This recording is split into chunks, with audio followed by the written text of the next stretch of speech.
आपके पिता का नाम श्री व्यास मिश्र जी और माता जी का नाम तारा माता। व्यास मिश्र जी वृंदावन से जब आप हरिद्वार की ओर जाएंगे तो बीच में एक स्थान पड़ता है देवबन, मतलब ब्रज में नहीं है, ब्रज से थोड़ा दूर है, देवबन। वहां व्यास मिश्र जी रहते थे। अभी आजकल उसका नाम देवबंद हो गया है और विधर्मियों का बहुत बड़ा अड्डा बन चुका है वहां पर, इसलिए वहां का नाम अब परिवर्तित देवबंद कर दिया, लेकिन उसका नाम देवबंद नहीं है, देववन। वहां श्री व्यास मिश्र जी रहते थे और आप ज्योतिष शास्त्र के बहुत अच्छे विद्वान थे व्यास मिश्र जी।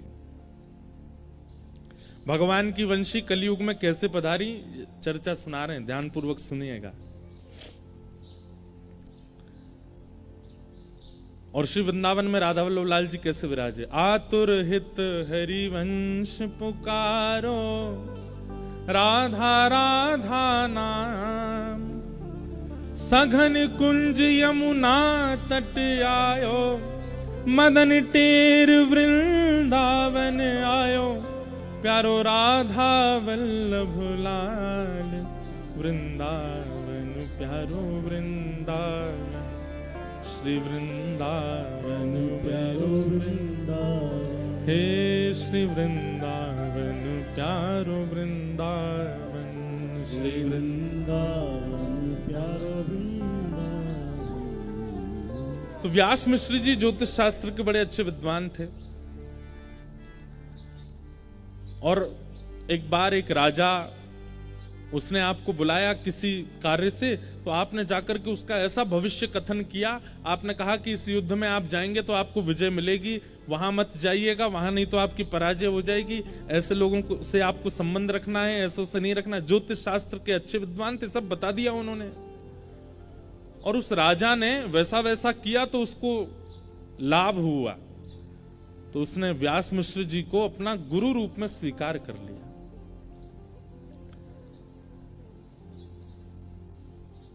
सब कुछ है जीवन में, प्रतिष्ठा मिल गई, लेकिन पुत्र नहीं है। और कई बार माता पिता सर्वगुण संपन्न होते हैं, लेकिन माता पिता का सर्व सुख केवल और केवल संतान है। पहले तो इच्छा होती है ब्याह हो जाए, और ब्याह होने के बाद में बस एक ही इच्छा रह जाती है दोनों माता पिता की कि एक श्रेष्ठ संतान की प्राप्ति हो जाए। व्यास मिश्र जी और तारा माता दोनों कहीं ना कहीं थोड़े से विचलित रहते थे कि कोई संतान नहीं है। तो करें क्या? तो कई बार अभावग्रस्त जीवन जब होता है तो हर व्यक्ति से कोई ना कोई उम्मीद लगने लगती है। बहुत ध्यान से सुनिएगा। जब जीवन में अभाव का अनुभव होता है ना, तो फिर हर किसी से उम्मीद होती है कि हमारे अभाव की पूर्ति ये कर दें।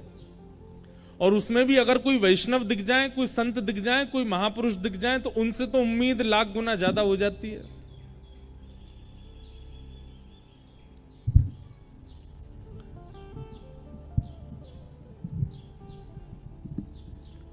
अभाव में उम्मीद उठती है, और संतों के प्रति तो बहुत ज्यादा। एक बार महाराज जी एक नदी के तट पर, एक प्रसिद्ध एक उदाहरण है, हमने बहुत पहले कथा में कहा था, आज याद आया। एक बार एक नदी के तट पर एक संत रहते थे, कुटिया बना के रहते थे, किसी से मिलते नहीं थे, अपनी साधना करते थे। तो एक व्यक्ति महाराज जी के पास नहीं आया था, उनकी कुटिया पे नहीं आया था, लेकिन वो अपने जीवन से इतना परेशान, थका हुआ, हारा हुआ नदी के तट पर रो रहा था। सोच रहा था प्राणों की बाजी लगा करके अपने प्राणों का त्याग कर दूं। तो उसके रुदन को जब महापुरुष ने भीतर कुटिया में सुना तो उनको लगा ये कौन रो रहा है। आते जाते नहीं थे बाहर, लेकिन एक व्यक्ति को रोता देख वो महापुरुष बाहर आ गए। बाहर आकर के उन्होंने देखा कि एक व्यक्ति रो रहा है और प्राण त्यागने की पूरी स्थिति बन चुकी है उसकी, नदी में डूब करके प्राण त्यागेगा। महाराज जी उसके पास दौड़े दौड़े गए, जाकर के बोले, हे भैया तुम रो क्यों रहे हो, क्या बात है? तो उसने बताया, बोले मेरे साथ ऐसा हो गया, मेरी पत्नी मुझे छोड़ के चली गई, मेरे बच्चों को भी अपने साथ लेके चली गई, भाइयों ने घर से निकाल दिया, मेरी कुछ देखता नहीं, मेरे पे इतना कर्जा हो गया, दुकानदार सब लोग और पूरे गांव के लोग मुझे मारने को घूम रहे हैं, अब मेरे पास और कोई चारा नहीं है, मैं क्या करूं? मैं किसी और जगह जा भी तो नहीं सकता, मुझ पे इतना धन नहीं कि मैं पलायन करके किसी और गांव में चला जाऊं। अब मेरे पे एक ही तरीका है कि मैं प्राण त्याग दूं। और वो संत जो थे उन्होंने इतने दुख कभी सुने ही नहीं थे। वो तो इतने, अरे राम राम राम, ये सब हो रहा है तुम्हारे साथ? बोले हाँ।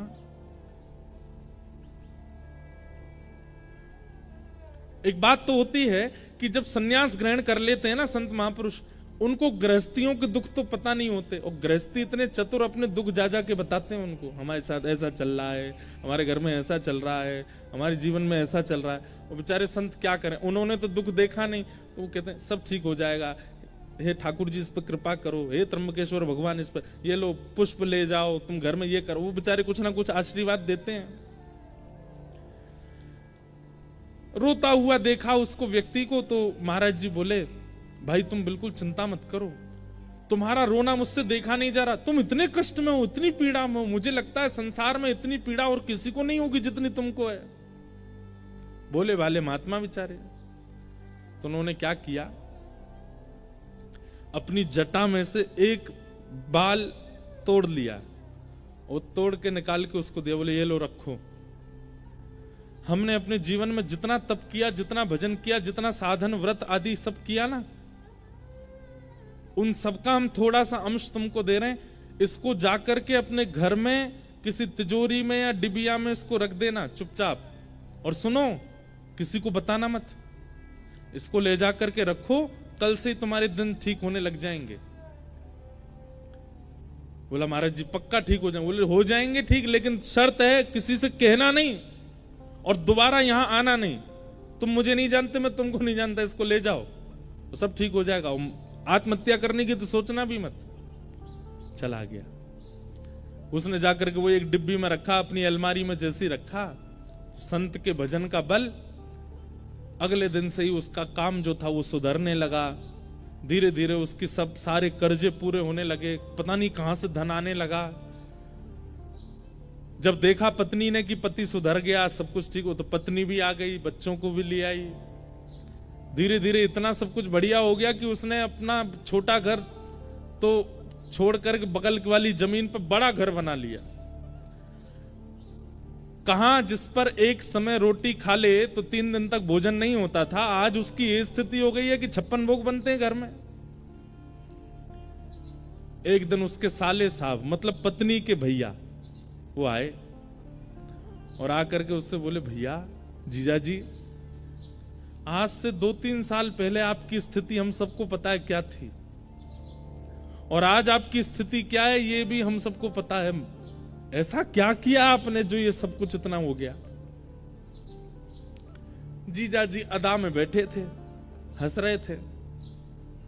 अरे अब क्या बताऊं तुमको, वो नदी है ना हमारे गांव में, बोले हाँ, वहां पे एक कुटिया है, उसमें एक महात्मा रहते हैं, उन्होंने अपने अंग का बाल तोड़ करके मुझको दे दिया, और वही मैंने अपनी तिजोरी में रख लिया, उसी से सब कृपा हो रही है।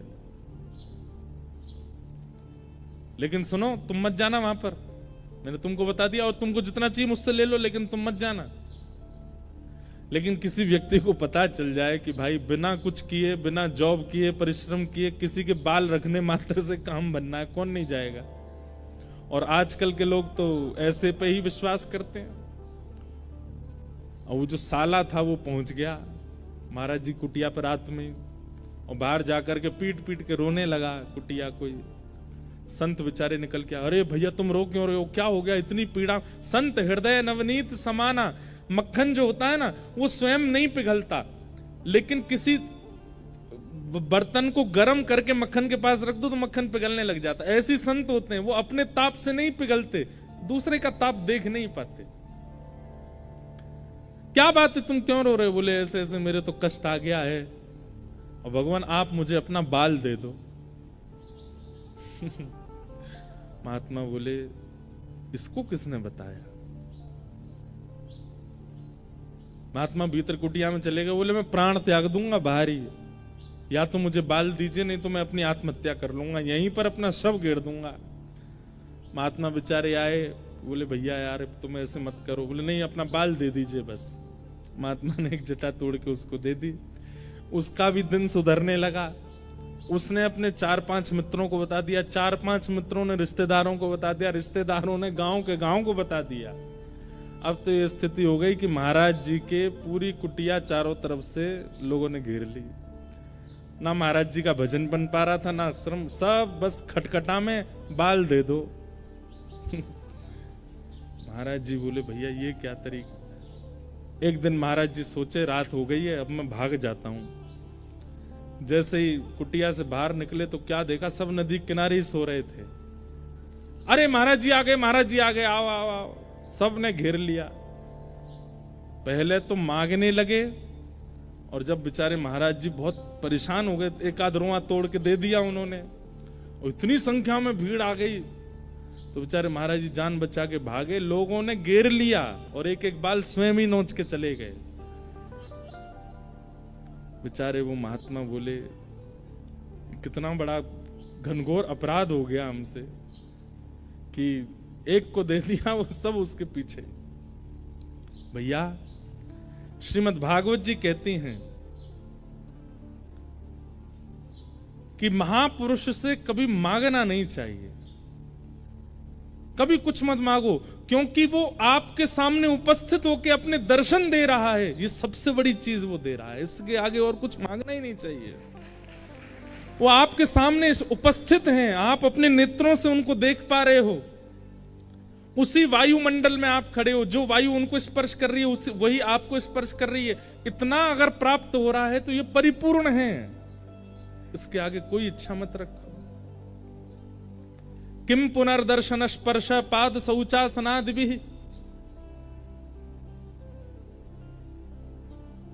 अगर स्पर्श को मिल जाए, जैसे महाराज जी का तो नियम है, लेकिन कई महापुरुषों को अगर स्पर्श करने को मिल जाए, उनके चरण छूने को मिल जाए और उनकी वाणी सुनने को मिल जाए, तो बोले ये तो ये समझो मालामाल कर दिया उन्होंने। नहीं तो दर्शन में इतनी सामर्थ्य है कि एक महापुरुष का दर्शन, वो महापुरुष जिस तीर्थ से आए हैं वहां के आराध्य ठाकुर का ही दर्शन मानना उनके रूप में। मान लीजिए हमारे दत्त दास महाराज जी वृंदावन आते हैं तो इनके रूप में त्र्यंबक भगवान ही आए हैं, दत्त भगवान ही आए हैं। और हमारे वृंदावन के कोई महापुरुष यदि दत्त धाम आ जाएं तो यही सोचना चाहिए साक्षात राधारमन लाल ही पधारे हैं, श्री राधा वल्लभ लाल जी इनके रूप में पधारे हैं। हमको मत मान लेना उस रूप में, हम तो भैया बालक हैं। कोई महापुरुष आवे तो जब अभावग्रस्त जीवन होता है ना, तो सबसे उम्मीद होती है कि हमें कुछ मिले। व्यास मिश्र जी ने सब कुछ देखा जीवन में, लेकिन संतान नहीं थी। तो व्यास मिश्र जी के ही बड़े भैया थे नृसिंह आश्रम जी, वे सन्यास ग्रहण कर चुके थे और सन्यास आश्रम में रहते थे। एक दिन उनका आगमन देवबन में हुआ तो व्यास मिश्र जी प्रणाम करने के लिए गए, तो अपने छोटे भाई को, पूर्व आश्रम के छोटे भाई को देख करके नृसिंह आश्रम जी बोले, कहो व्यास जी कैसे हो? ठीक है भैया, आपकी सब कृपा है। बोले तुम्हारे मुखमंडल से ऐसा लगता है कि तुम बहुत चिंता में हो, क्या बात है, बहुत पीड़ा में लग रहे हो? तो व्यास मिश्र जी बोले पीड़ा तो कुछ नहीं है, बस संतान नहीं है। तो नृसिंह आश्रम जी बोले भैया ये तो प्रारब्ध है, भाग्य में होगा तो मिलेगा, तुम्हारे भाग्य में नहीं होगा तो फिर तुम दोनों पति पत्नी मिलकर भजन करो ठाकुर जी का, भाग्य पर विश्वास रखो, होगा तो मिलेगा, नहीं तो कोई बात नहीं। तो ये बात सुनकर के व्यास मिश्र जी के बगल में बैठी हुई उनकी पत्नी तारा जी, मतलब हरिवंश महाप्रभु की माता जी, वो बोल पड़ी। वो क्या बोली? वैसे तो संकोच करती थी, ये हमारे जेठ जी हैं, भले ही सन्यास में हैं, लेकिन हैं तो बड़े भैया हमारे पति के, संकोच करती थी, लेकिन आज बोल पड़ी। कि अगर भाग्य पर ही निर्भर रहना है तो आप जैसे महापुरुषों के दर्शन का लाभ क्या होगा? यदि जीवन में भाग्य ही सर्वोपरि होता है, भाग्य ही सर्वाधान होता है, तो आप जैसे महापुरुषों के दर्शन, प्रवचन और स्पर्श से हम लोगों को प्राप्त क्या होता है? यदि भाग्य पर ही निर्भर रहना है तो सत्संग करना छोड़ देते हैं, महापुरुषों का दर्शन छोड़ देते हैं, कथा वार्ताएं सुनना छोड़ देते हैं, भाग्य में जो है वो मिलेगा। ये बात नरसिंह आश्रम जी के हृदय को स्पर्श कर गई कि बात तो सही है कि अगर भाग्य से ही सब मिलना होगा तो संत दर्शन का प्रभाव क्या है, संत दर्शन का लाभ क्या है? नरसिंह आश्रम जी बोले तुम चिंता मत करो, मैं कुछ प्रार्थना करता हूं ठाकुर जी से। और आप इतने दिव्य थे कि एकांत में वन में जाकर के आपने ठाकुर जी से प्रार्थना की, और जैसे ही नेत्र बंद करके ठाकुर जी से आराधन करने लगे तो और दिन तो ठाकुर जी का श्री विग्रह दिखाई देता था, और दिन तो ठाकुर जी के वैकुंठनाथ पति के दर्शन होते थे, पर आज ठाकुर जी की वंशी दिखने लगी।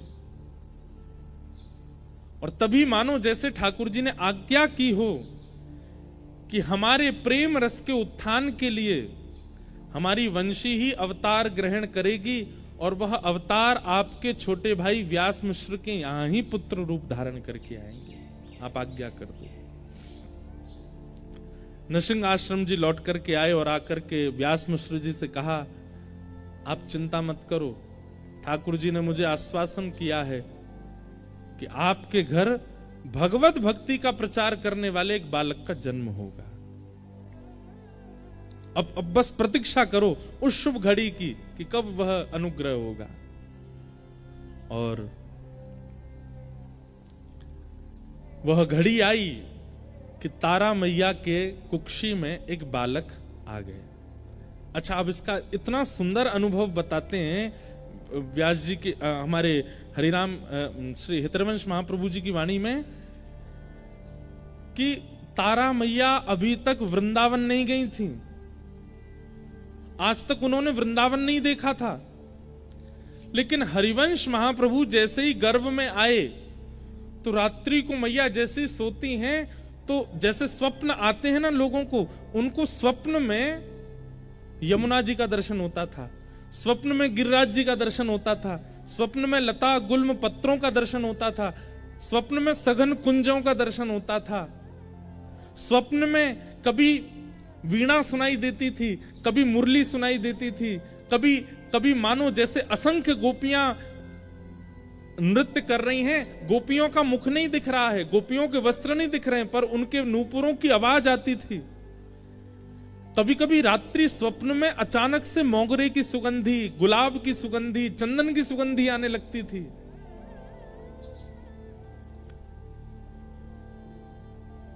और इन सब स्वप्नों को देख करके वे जैसे उठ के बैठती थी तो उनके मुख से पहला शब्द निकलता था श्री वृंदावन।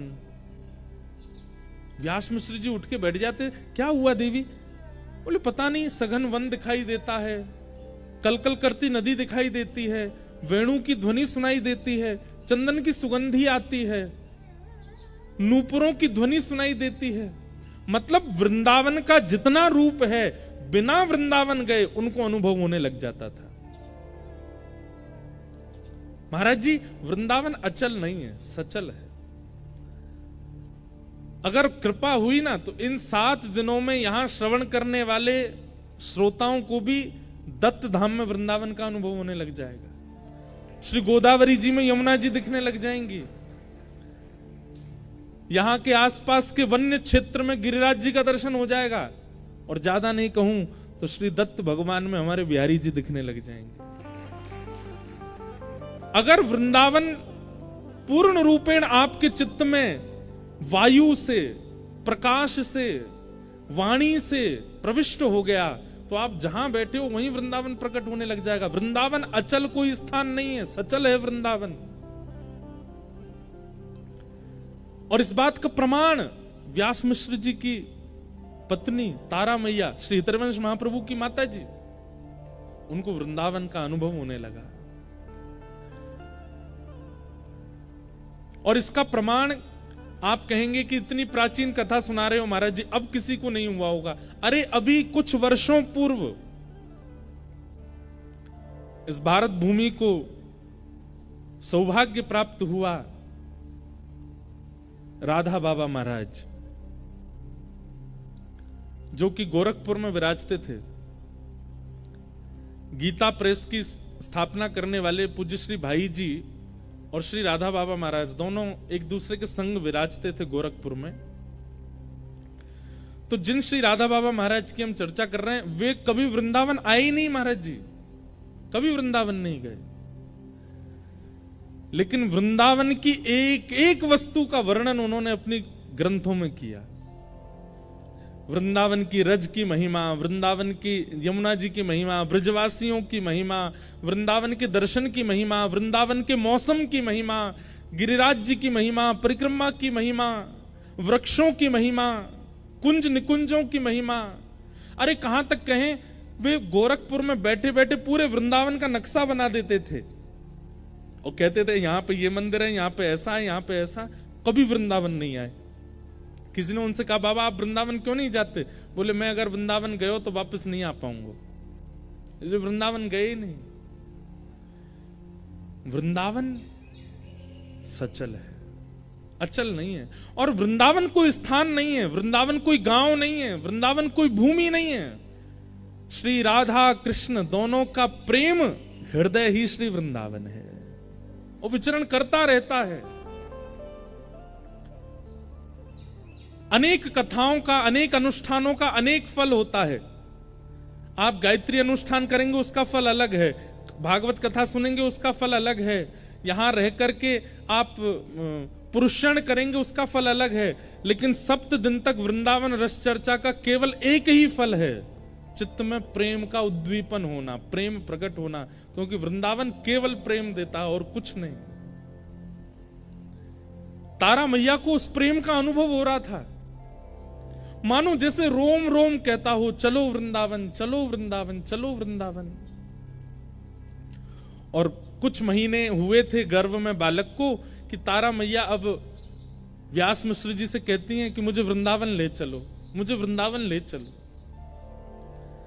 उस काल में इतनी व्यवस्थाएं तो थी नहीं।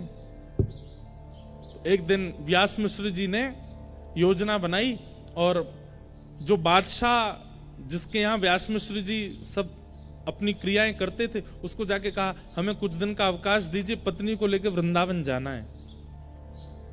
तो बादशाह ने कहा हमको आगरा जाना एक जरूरी काम से, आपकी अगर इच्छा हो तो हमारे संग ही निकल चलिए, आपकी पत्नी सगर्भा भी हैं, उनकी उचित व्यवस्था कर देंगे, बढ़िया लोग उनको पालकी में लेके चलेंगे, 2-4 सखियां दासियां भी ले लेंगे तो उनको पीड़ा नहीं होगी। और इस प्रकार श्री व्यास मिश्र जी और तारा मैया पहली बार वृंदावन आए। जैसे ही वृंदावन में प्रवेश किया तो तारा मैया की स्थिति ऐसी है, गर्भ में बालक है, पहले कभी आई नहीं है, लेकिन जैसे ही वृंदावन में प्रवेश करती हैं तो व्यास मिश्र जी को कह रही हैं आगे एक चौक आएगा और वहां चौक से दाहिनी ओर जब देखेंगे ना, बाएं ओर जब देखेंगे ना, तो वहां एक तोता बैठा होगा, आप उससे बोलेंगे राधा, तो वो राधा उच्चारण करेगा। व्यास मिश्र जी भी आश्चर्य में, ये सब इनको पता कैसे है? क्योंकि गर्भ में जो बालक है वो साक्षात वृंदावन के प्रकट करता श्री हितरवंश महाप्रभु, वो वंशी के अवतार हैं, ठाकुर जी की वंशी ही आई है। वो जैसे जैसे पहले से बताने लग जाती हैं, यमुना जी का वर्ण कैसा है, यमुना जी की वायु कैसी है, यमुना जी की सुगंधी कैसी, पहले से ही बता देते हैं।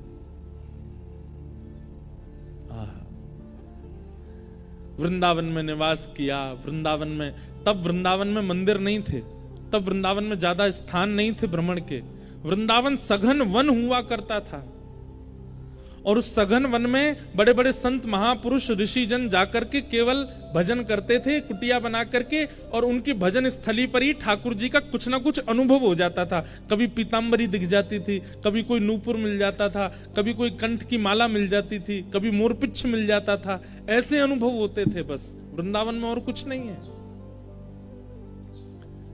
यमुना जी में स्नान करके शाम का समय हुआ, तो व्यास मिश्र जी बोले, तारा अब रात्रि का समय है, एकांत सघन वन है, यहां से हमें चलना चाहिए। तो वृंदावन से चलने की बात सुनते ही रोने लग गए कि मैं इसको छोड़ के कैसे जाऊं, यहां तो मेरे प्राण बसते हैं। मानो तारा मैया के मुख से मां नहीं बोलती हैं, उनके गर्भ में बैठे हुए हरिवंश बोलते हैं। लेकिन व्यवस्थाएं वहां थी नहीं कुछ भी रात में रुकने की, तो निकलना पड़ा। मानो ठाकुर जी ने विचार किया कि अगर ये आगरा पहुंच गए, वैसे तो आगरा तक ब्रज की सीमा मानी जाती है, लेकिन फिर भी विचार किया कि ये ब्रज से बाहर ना जाएं। अब ब्रज आए तो ब्रज में ही इस बालक का जन्म हो। तो वृंदावन से थोड़ी दूरी पर मथुरा पार करने के बाद आगरा के मार्ग पर एक स्थान है, बाद, जिसको बाद ग्राम कहते हैं। रिफाइनरी के, आज की रिफाइनरी के पास, उससे पहले बाद ग्राम। वहां पहुंचे तो इतनी प्रसव पीड़ा हुई कि तारा मां ने कह दिया मैं आगे नहीं जा पाऊंगी, यहीं रुकी। और बाद ग्राम में ही रुक गए।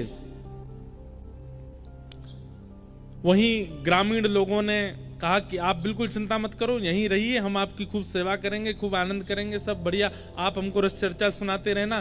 तो व्यास मिश्र जी थोड़ा प्रवचन सत्संग आदि करते थे, गांव के लोग सब वहां ध्यान रखते थे। और अंत के प्रसव काल के समय तारा माता जी और व्यास मिश्र जी बाद गांव में रहे। और फिर पावन तिथि आई, वैशाख शुक्ल एकादशी, जो कि आज है। वैशाख शुक्ल एकादशी और वार था सोमवार। आज कौन सा वार है? सोमवार तो नहीं है, लेकिन बाकी तिथियां तो मिली गई। वैशाख शुक्ल एकादशी, और वैशाख शुक्ल एकादशी की पावन तिथि पर श्री ब्रजमंडल के बाद ग्राम में तारा मैया की कोख से श्री राधा वल्लभ लाल जी को वृंदावन में विराजमान करने वाले श्री हितरवंश महाप्रभु का प्रादुर्भाव। बोलो हितरवंश महाप्रभु की जय। महाप्रभु जी का जन्म हुआ। पूरे ब्रजमंडल में ऐसी आनंद की उमंग हो गई, मानो पता नहीं कैसे गांव के लोगों को इतना उत्साह होने लगा, सब उत्सव मनाने लगे, सबको ऐसा उत्सव जैसा होने लगा जैसे ठाकुर जी के प्रादुर्भाव पर उत्सव हुआ, वैसा उत्सव होने लगा।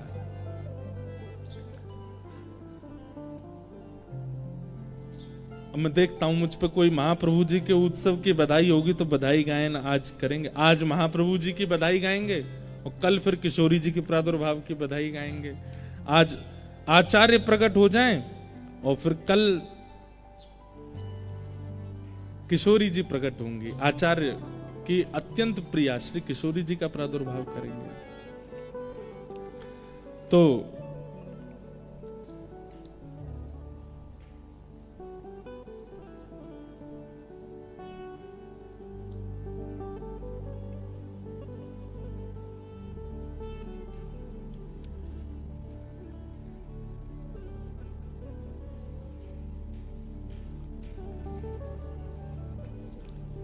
जीवो तारानंदन चिर जीवो, जीवो तारानंदन चिर जीवो, जीवो तारानंदन चिर जीवो, जीवो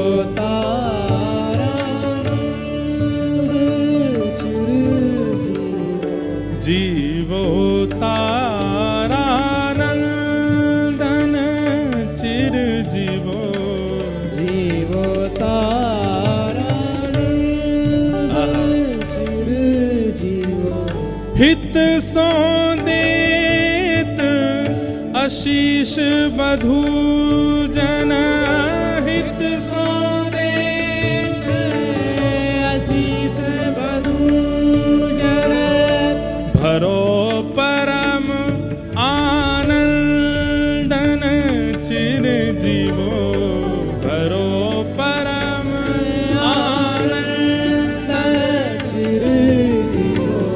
महाराज जी ये संयोग नहीं है तो क्या है? सूर्य नारायण आ रहे हैं सीधे मंच पर और ऐसा प्रकाश दे रहे हैं। हमारी किशोरी जी जो है ना, ठाकुर जी चंद्रवंशी हैं और किशोरी जी सूर्यवंशी। हमारी श्री लाडली जी का प्रादुर्भाव सूर्यवंश में हुआ है और लाडली जी को जिन्होंने सबसे ज्यादा भजा उनका प्रादुर्भाव दिवस हम लोग मना रहे हैं आज दत्त धाम में। और जैसे ही पद पदावली का गायन हुआ है, सूर्य नारायण सीधे व्यास मंच पर आए हैं, मानो ये संयोग है। अब मैंने पहले ही कथा में कहा ना कि ठाकुर जी के संयोगों का अनुभव किया कीजिए। कि किशोरी जी जिनके वंश में प्रगटी हैं, सूर्य वंश में, ऐसी किशोरी जी को भजने वाले महाप्रभु जी का जब यहाँ बधाई गायन हो रहा है तो सूर्य नारायण मंच पर आ रहे हैं। बधाई हो, बधाई हो।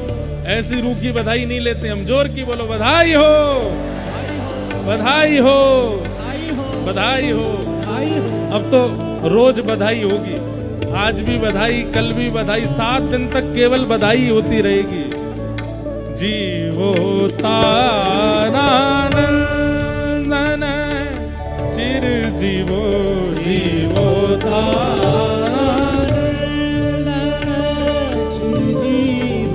करुणा कुशल जगत गुरु रानी, करुणा कुशल जगत गुरु रानी। तुब कुल पूरण चंदन चिर जीवो, तुब कुल पूरण चंदन जीवो। वृंदावन हित रसिक मुकुट मणि, वृंदावन हित रसिक मुकुट मणि, वृंदावन हित रसिक मुकुट मणि, वृंदावन हित रसिक मुकुट मणि। रस उधारक छंदन चिर जीवो, रस उधारक छंदन चिर जीवो। जीवो तारानंदन चिर जीवो, जीवो तारानंदन चिर जीवो। हाँ जीवो तारानंदन चिर जीवो, जीवो तारानंदन जीवो, जीवो तारानंदन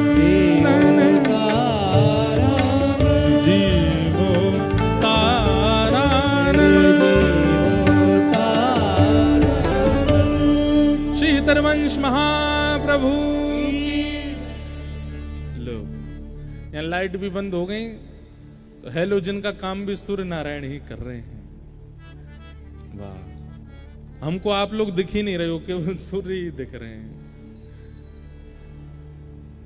मानो जैसे सूर्य ज्यों ज्यों नीचे आ रहे हैं, किशोरी जी ही आ रही हों।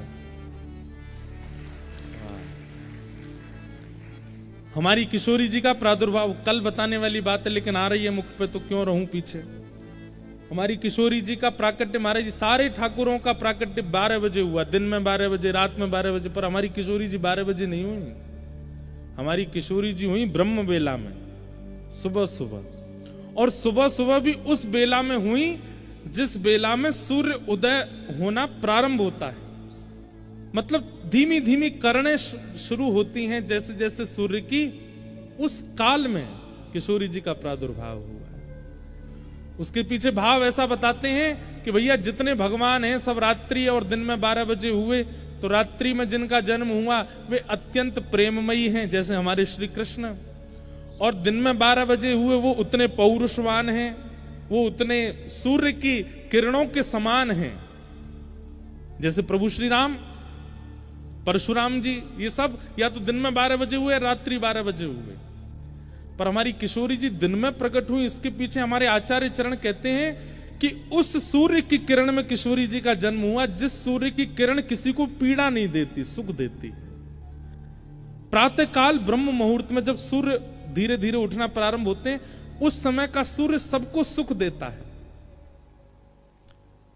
पुष्पों को सुख देता है, वन को सुख देता है, नदियों को सुख देता है, मानवों को सुख देता है, पूरे ब्रह्मांड को सुख देता है। सुख देने वाली उस बेला में किशोरी जी का प्रादुर्भाव हुआ।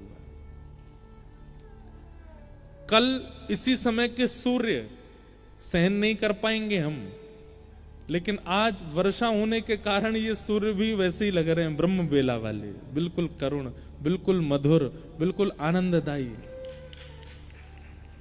ये सब संयोग है। मैं तो संयोग ही बताता रहूंगा, ऐसा हुआ तो ये समझो, ऐसा हुआ तो ये समझो, और यही होना चाहिए।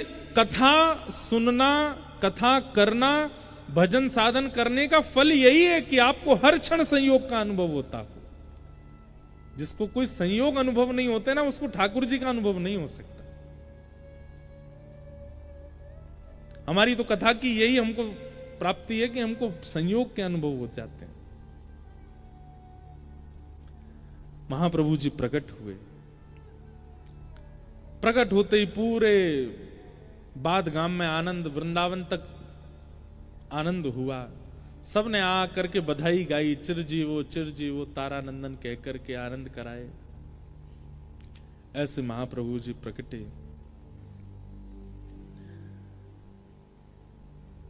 कुछ दिन बाद में रहने के बाद वापस देवबंद को प्रस्थान कर गए श्री तारा मैया और व्यास मिश्र जी। देवबंद में पहुंचने के बाद धीरे धीरे बालक बड़े होने लगे। तो इनके पिताजी के सेवा के ठाकुर जी थे राधा मोहन जी, उनकी सेवा करते। तो बालक बचपन से ही इनकी ऐसी रुचि थी, खूब रोते थे, लेकिन जैसे ही ठाकुर जी के सामने लेकर के तारा मैया बैठ जाती थी, ठाकुर जी को देख करके ऐसे गंभीर धीर पलक झपकना भूल जाते थे, देखते रहते थे केवल ठाकुर जी को। बालक में बचपन से ही गुण दिखने लग जाते हैं भगवत सेवा के। उस समय माता पिता को सावधान हो जाना चाहिए। अगर उसमें भगवत सेवा के गुण दिख रहे हैं तो भैया वो कोई महापुरुष ही है, उसका फिर रुझान उसी तरफ कराने लग जाओ, वो उसी से ही उसका कल्याण होगा। धीरे धीरे बड़े हुए तो इनका मन केवल वहीं लगता था जहां मंदिर था ठाकुर जी का, वहीं जाके बैठ जाते थे। लेकिन पिताजी अपरस के कारण भीतर नहीं आने देते, तो बाहर बैठे बैठे देखते रहते थे ठाकुर जी को। और नजर भी कहां होती थी? ठाकुर जी के अधरों पे, क्योंकि वहीं रही है ना, वंशी हैं, ठाकुर जी के अधरों को ही देखते रहते।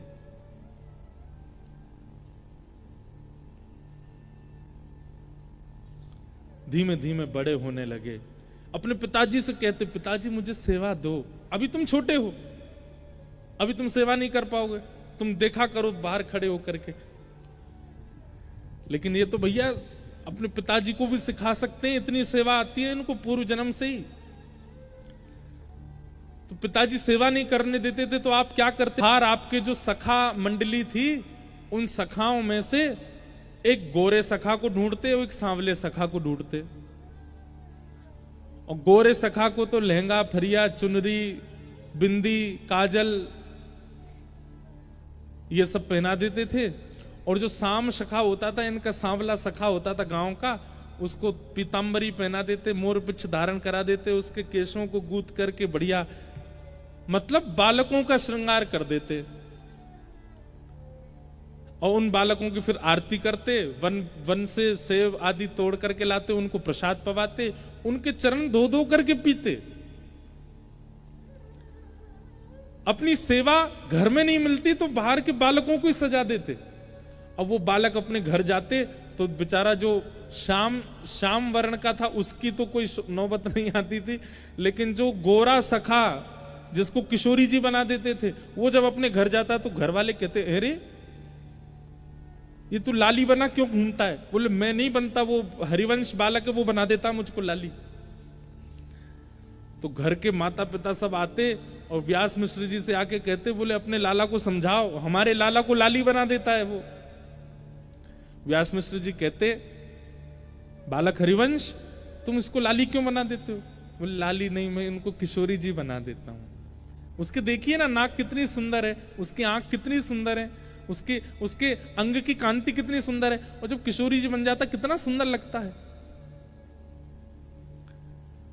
अब तो ये स्थिति हो गई कि गांव के लोगों ने अपने बालकों को हरिवंश बालक के साथ खेलना मना कर दिया। बोले श्रृंगार कर देता है, ये पूजता है, आरती करता है, ये सब क्या करता है? कैसे ऐसे कोई खेल खेल होता है? हरिवंश बालक बोले घर में पिताजी सेवा नहीं करने देते, अब मेरे सखा भी नहीं आते, अब कहां जाऊं? तो महाराज जी आप वन में भ्रमण करते और 2 वृक्ष जो आसपास होते उन दोनों वृक्षों का श्रृंगार करते। एक वृक्ष किशोरी जी, एक वृक्ष ठाकुर जी, और उनका श्रृंगार करके वहां सेवा करते। कैसी सेवा महाप्रभु जी की! ऐसे ही नहीं आ गए राधा वल्लभ लाल जी उनके पास, कितना इन्वेस्टमेंट किया उन्होंने भक्ति में, सेवा में, प्रेम में। वृक्षों को किशोरी जी और ठाकुर जी का श्रृंगार धारण करा करके उनकी सेवा करते। और आश्चर्य की बात तो ये थी, उनके पिताजी 56 भोग लगाते थे अपने घर के ठाकुर जी का, और 56 भोग लगा के पर्दा करके चले जाते। लेकिन हरिवंश बालक अब बाहर 56 भोग तो बना नहीं सकते, तो फल तोड़ के लाते, अच्छे अच्छे अंगूर तोड़ के लाते, बेर तोड़ के लाते, सेब तोड़ के लाते, आम तोड़ के लाते, जो फल उपलब्ध होता उसको तोड़ के अमनिया करके उन वृक्षों को ही जिनको किशोरी जी और ठाकुर जी बनाया उनके सामने रख देते, और फिर कहते ठाकुर जी वन में तो यही है, भोग लगाओ। उनका प्रसाद ऐसे स्वीकार होता था कि घर में पिताजी 56 भोग लगा के पर्दा करके जाते, और वापस आके जैसे ही पर्दा खोलते तो घर के ठाकुर जी का 56 भोग अंतर्ध्यान हो जाता। बाहर जो हरिवंश बालक ने फलों का भोग लगाया वो घर के ठाकुर जी को पहुंच जाता अपने आप, बिना कुछ किए। इनके पिताजी सोचते मैंने तो पूरी सब्जी का भोग लगाया था, ये फल कहां से आ गए?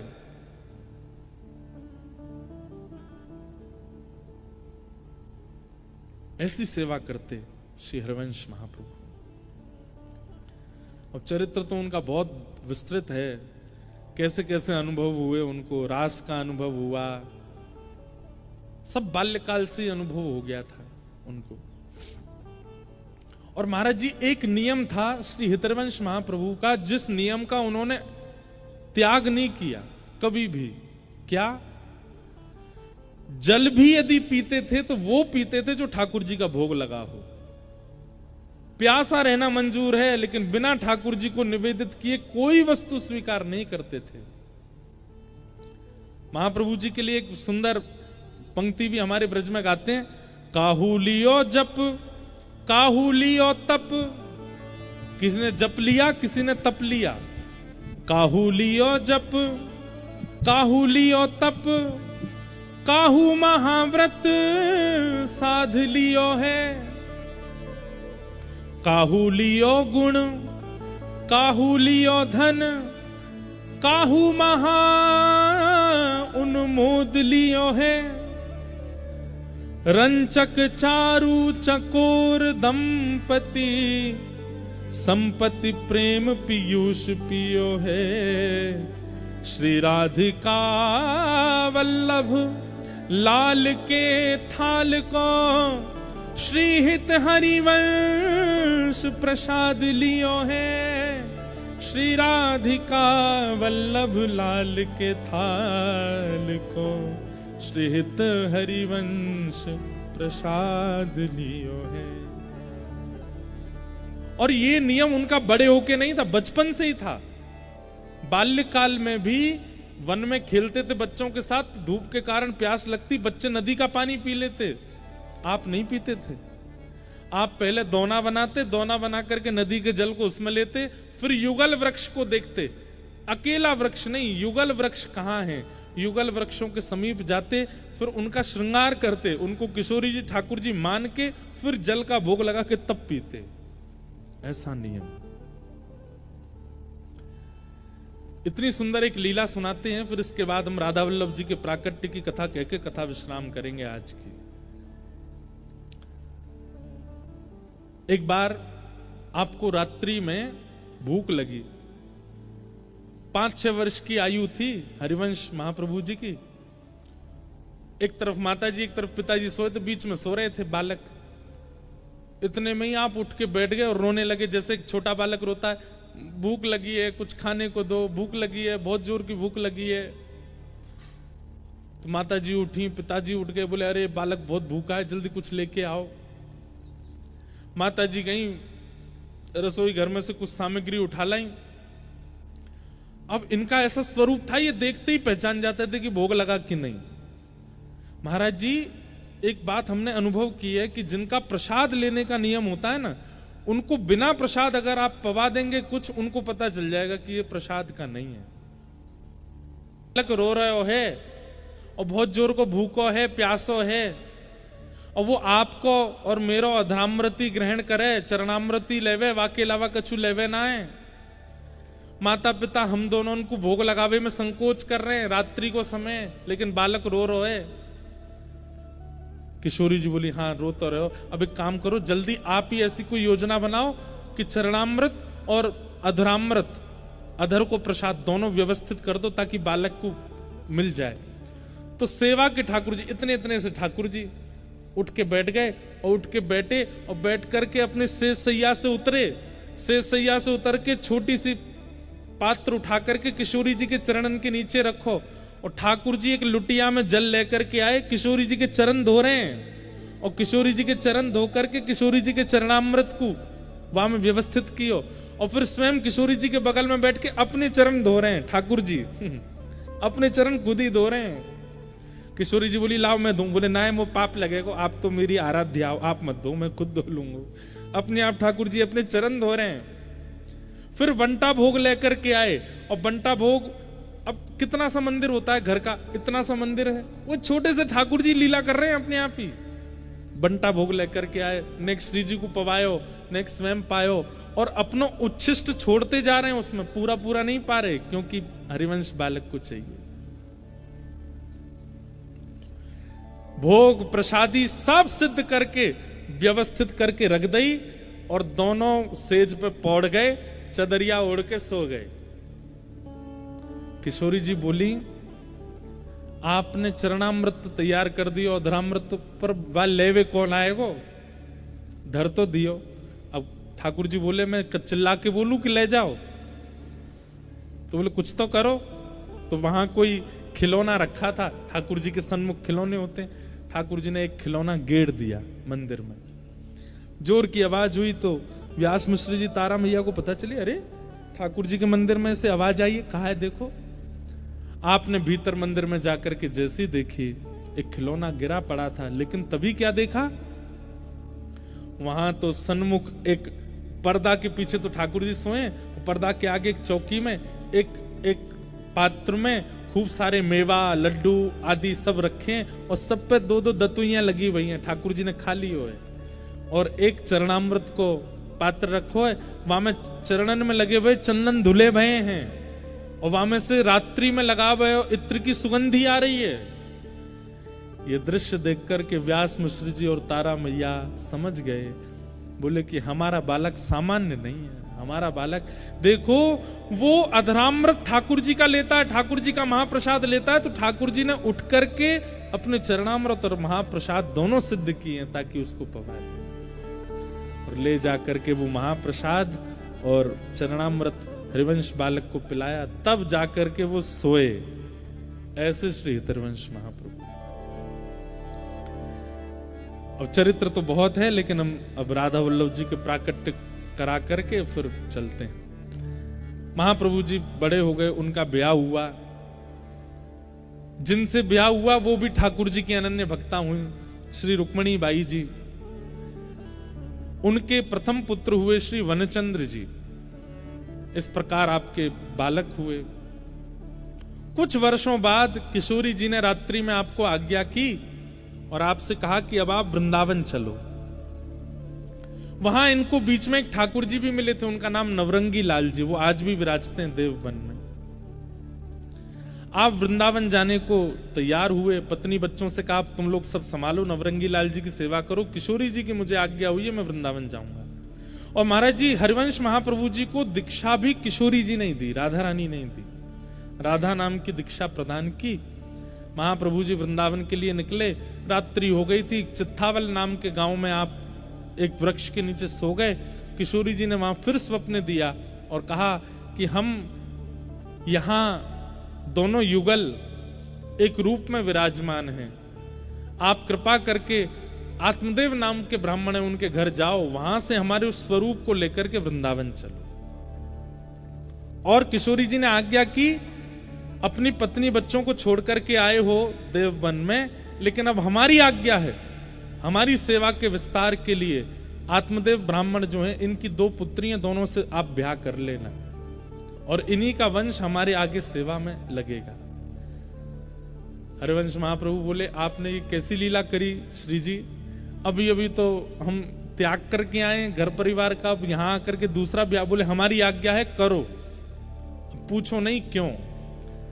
महाप्रभु जी आत्मदेव ब्राह्मण के यहाँ गए और वहां आत्मदेव को भी श्री जी ने स्वप्न दे दिया था कि तुम्हारी सेवा पूरी हो गई, एक आत्मदेव ब्राह्मण आएंगे, उनको हमें पधरा देना। एक हरिवंश नाम के व्यक्ति आएंगे, उनको हमें दे देना। आत्मदेव ब्राह्मण ने जैसी देखा, वो प्यारो वृंदावन की अभी वीडियो बनी है बहुत अच्छी, महाराज जी को मैं दिखाऊंगा, तो उसमें बहुत छोटे छोटे चरित्र दिखाए हैं। उसमें यहां से चरित्र दिखता है कि हरिवंश महाप्रभु आत्मदेव ब्राह्मण के यहाँ जाते हैं और जाकर के बताते हैं कि मुझे स्वप्न में श्री जी ने आज्ञा की कि आपके जो ठाकुर जी हैं इन्हें मुझे दे दो, मैं इनको लेकर वृंदावन जाऊंगा।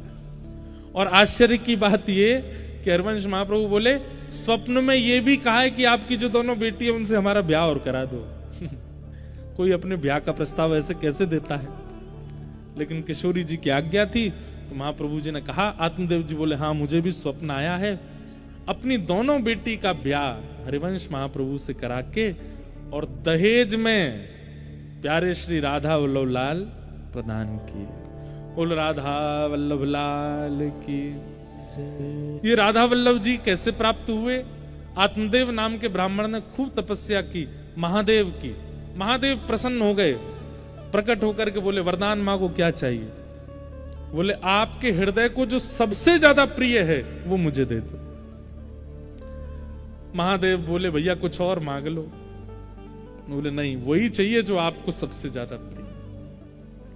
तब महादेव श्वेतद्वीप गए और श्वेतद्वीप में महादेव की घर की सेवा के ठाकुर श्री राधा वल्लभ जी लाल, जो हृदय को सबसे प्रिय हैं, वो ला करके आत्मदेव ब्राह्मण को दे दिए। और वही श्री राधा वल्लभ लाल जी को हितरवंश महाप्रभु लेकर के श्रीधाम वृंदावन पधारे हैं। बोलो राधा वल्लभ लाल की।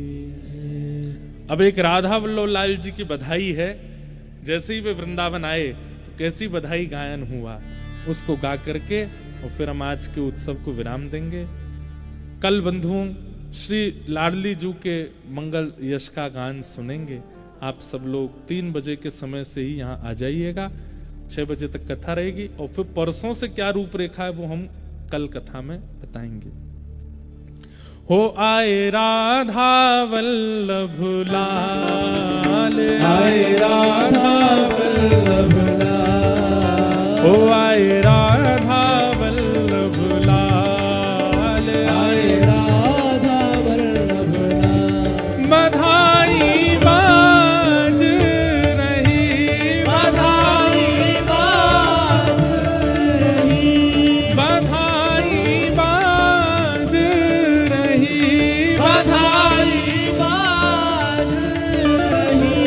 ओ आए राधा वल्लभ लाल, आए राधा वल्लभ लाल, ओ आए राधा वल्लभ लाल, आए राधा वल्लभ लाल। हाँ बधाई बाज रही, बधाई बाज रही, ओ बधाई बाज रही, बधाई बाज रही। ओ श्री जी ने इन्हें वचन सुनायो, श्री जी ने इन्हें वचन सुनायो, श्री जी ने इन्हें वचन वचन सुनाए, श्री जी ने वचन सुना, ओ श्री हरिवंश जी लेकर आए, श्री हरिवंश जी लेकर आए, हाँ श्री हरिवंश जी लेकर आए, श्री हरिवंश जी लेकर ओ आए, छवि आनंद रूप रसाल, छवि आनंद रूप रसा, ओ छवि आनंद रूप रसाल, छवि आनंद रूप रसा, बधाई बाज रही, बधाई बाज रही, बधाई बाज रही, बधाई बाज रही, ओ आए राधा वल्लभ लाल, आए राधा वल्लभ लाल, ओ आए राधा वल्लभ लाल, आए राधा वल्लभ लाल, हे बधाई बाज रही, बधाई बाज रही, हे बधाई बाज रही, बधाई बाज श्री राधा वल्लभ लाल की।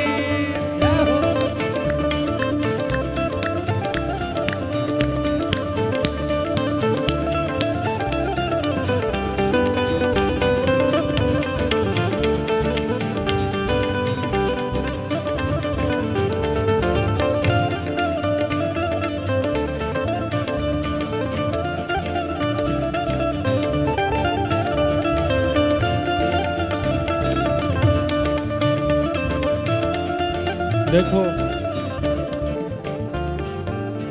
किसी को किसी की शकल नहीं दिख रही है, मुझे तो आप दिख ही नहीं रहे। ऐसे में शर्म काय को करनी है, खड़े हो जाओ, बढ़िया नृत्य करो, प्यारे राधा वल्लभ लाल जी प्रकट हो रहे हैं। आज पावन एकादशी का दिन हितरवंश महाप्रभु का जन्मोत्सव है, बढ़िया भाव से उत्सव मनाते हुए गाओ। हाँ श्री हरिवंश जू नाचे गावे, श्री हरिवंश जू नाचे गावे, हाँ श्री हरिवंश जू नाचे गावे, श्री हरिवंश जू नाचे और गावे, भर भर के बधाई लुटावे, भर भर के बधाई लुटावे, हाँ भर भर के बधाई लुटावे। भर भर के ये बधाई और लुटावे, महाप्रभु जी अपने हृदय पर हाथ रख के क्या गा रहे हैं?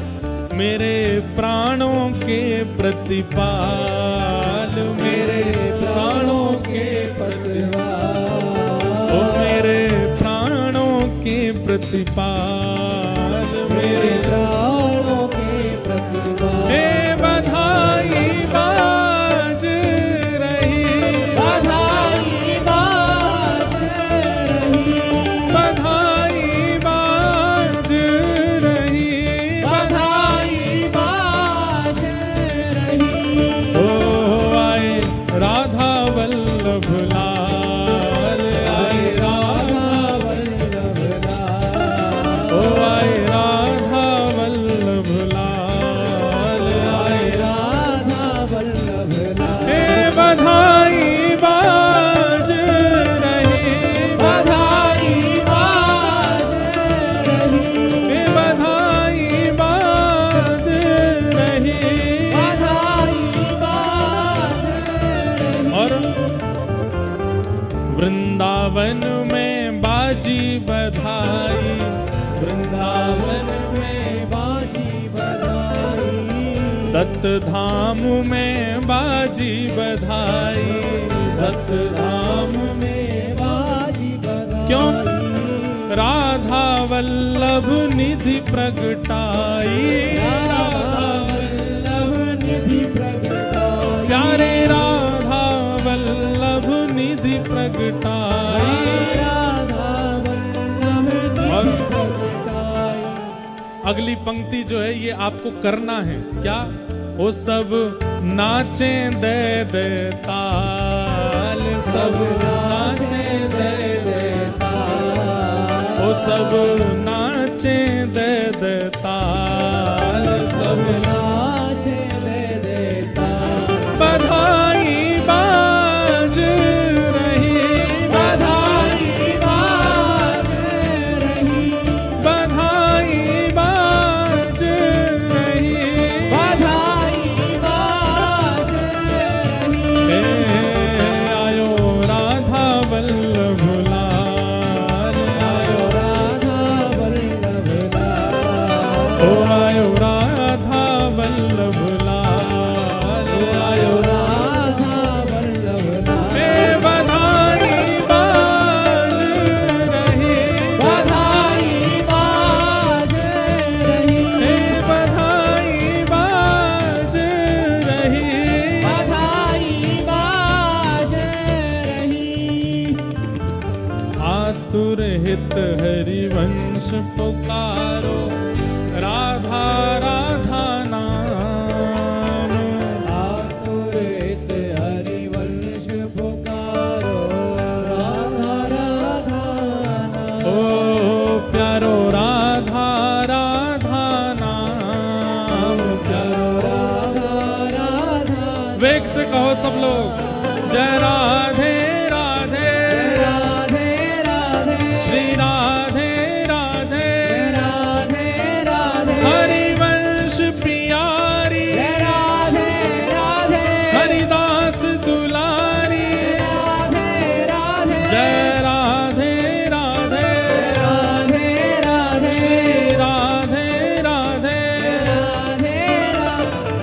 आतुर हित हरिवंश पुकारो, राधा राधा नाम, आतुर हित हरिवंश पुकारो, राधा राधा नाम। हे सघन कुंज यमुना तट आयो, सघन कुंज यमुना तट आयो, मदन